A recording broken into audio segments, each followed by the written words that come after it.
Welcome to Weekly Digest, where we highlight the works of ministers of government as they push the administration's development agenda. The assistance of the Food and Agriculture Organization (FAO) would be key in supporting the development of a comprehensive early warning system for multiple hazards on the sector, supporting access to credit and insurance, improving water management, developing food supply chain, enhanced trade, and promoting adoption of digital innovations and relevant technology. As we continue to work closely with the FAO, it is imperative that the FAO's regional priorities and strategic endeavors align even closer with our national and regional policies, supporting our common aims and enhancing our capabilities and knowledge. As the curtains came down on the Food and Agriculture Organization (FAO) 38 Regional Conference for Latin America and the Caribbean, a task force will be set up to examine all of the recommendations of LARC 38. The task force will be chaired by Minister of Agriculture Zulfikar Mustafa, who is the chairman of LARC for the next 2 years. Jenna Barker has been living in Sophia under harsh conditions, and her monthly income was not enough to offset the cost for the necessary home renovations. She is also the recipient of a core home. The Adequate Housing and Urban Accessibility Program aims to help the most vulnerable Guyanese.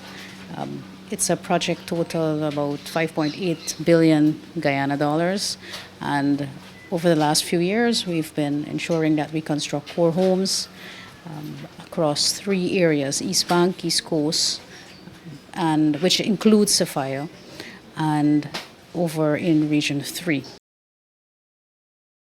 Minister of Tourism, Industry and Commerce Onij Walron on Tuesday emphasized the government's commitment of establishing an enabling environment for global investments. Realize as investors, you are looking for certainty, you're looking for risks to be reduced, the lowest ever.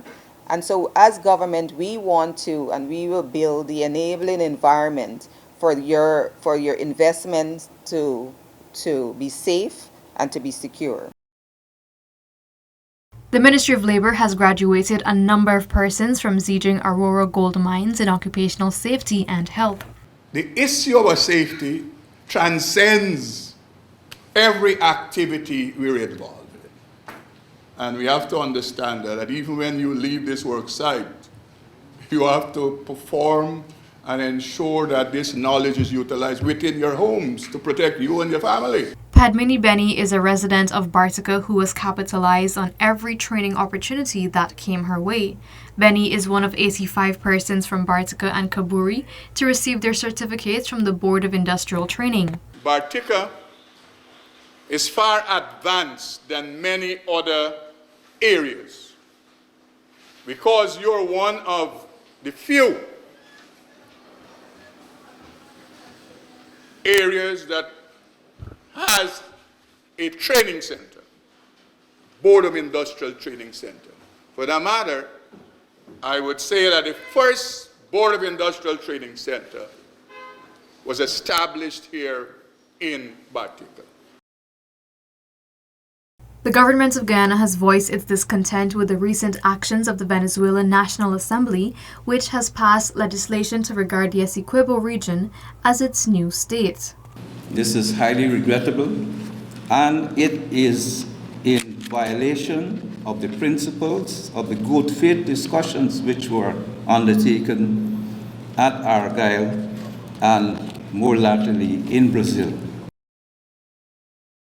The newly constructed $25.7 million education office in Orinoco Region 1 will serve as a central hub to boost the delivery of education within the Matakai sub-district. We want to bring that to everywhere, because everywhere there are children, and our children deserve the access to education and a system that we can have the best teachers, that we can have the best staffing to complement those teachers so that they can carry out their functions. A lot is happening in this region. We therefore expect, simultaneously with the investment that is happening, we also want to see that transcending itself to an output of increased passes by our students.